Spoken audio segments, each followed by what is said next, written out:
Welcome to Accelerate, a DLA Piper hosted series focused on AI. During the series, we will help demystify the complexities of AI regulation, risk, and how to harness the opportunity that AI brings to businesses across the globe.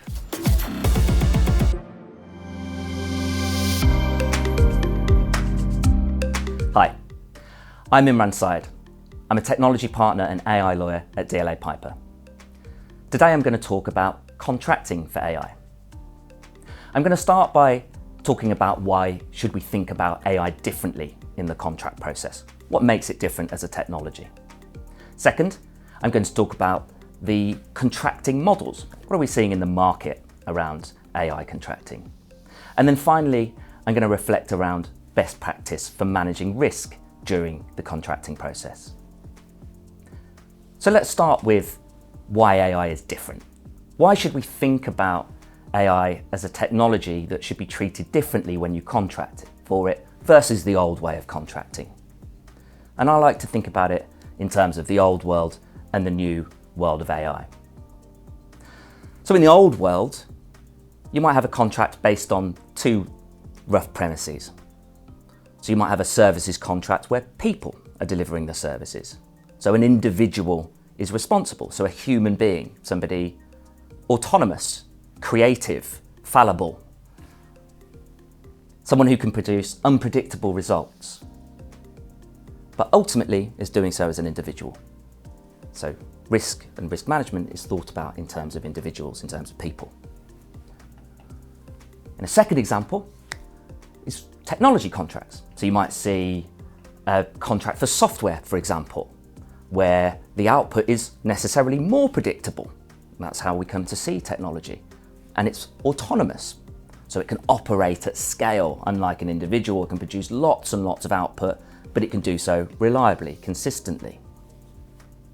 So the old world of contracting thinks about risk in terms of those aspects, those attributes of people and of technology, and it treats them quite distinctly.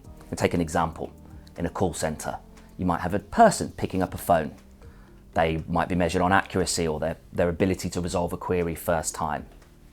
They might get it right most days, but they might get it wrong one day because they've had a bad day, they've had a late night, whatever it might be.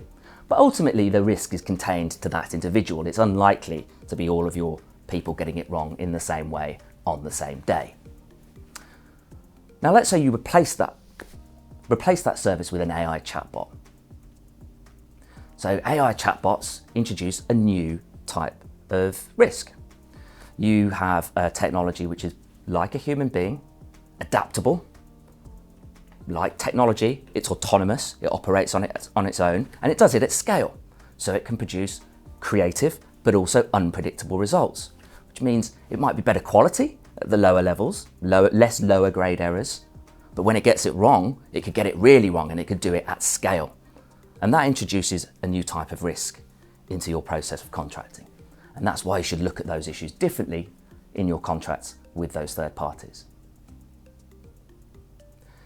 So we talked about why AI is different as a technology.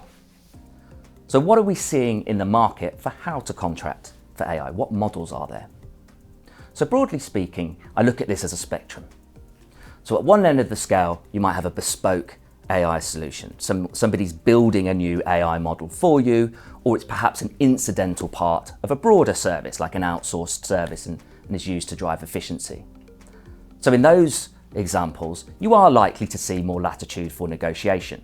And so you could potentially use templated or example terms as the basis for those discussions. But our experience in the market is we're seeing a lot more at the other end of the spectrum, which is third-party terms that are delivered on a subscription basis. So for those of you familiar with cloud contracting, this is where the supplier offers through remote access delivery of an AI model, and it does so at scale. And so it will look to manage its risk accordingly, and there's very little latitude for negotiation. At an even more extreme example, we see a lot of open source AI models. So AI delivered on an open source basis. And these by definition are non-negotiable terms and conditions. And my colleague Gareth is going to talk a little bit more about this in another episode. So those are broadly the models that we see in the market for AI. and with them the scope for negotiation that we see. So finally, I'm going to talk a little bit about how we manage risk through the AI contracting process. So first and foremost, make sure you're consistent with your AI governance process. If you have an AI policy, make sure your vendor and your solution is consistent with it. Is it consistent with your view of how to ethically use AI? Those are the gating processes to make sure that you've got the right process in place to onboard AI responsibly. But then thinking about the contracting process and what we were talking about in the last section, how do you manage risk through the contract? Well, first and foremost, identify it. Make sure you have mapped your risks within your organisation. If you've got scope to negotiate, look to negotiate. Let's take an example. Let's say bias or discrimination is a risk for your business. Chatbot could discriminate against your employees or your customers, cause reputational damage, could cause financial loss if there are damages claims. It could even put you in breach of law. So how do you manage that risk through contracting? Well, you might ask the vendor to take responsibility for that. And you might secure that in the contracting terms. The vendor might say, no, well, actually, you should take responsibility for that because maybe you have used your own data to train the model, or you should have put a person in place to monitor for the risks and identify them that way. So the contract might not provide the answer for you, even if you could negotiate. So let's assume you don't secure the contract provisions you want, or you can't negotiate them. You need to think about the other ways in which you manage risk in the process. So think about who will monitor the AI solution for instances of bias. How will you address instances of bias when they are identified? And ultimately, who's going to be accountable for that process? So think outside the contract during the contracting process in order to be able to effectively manage your risk around AI. Thank you for listening to this episode of Accelerate by DLA Piper.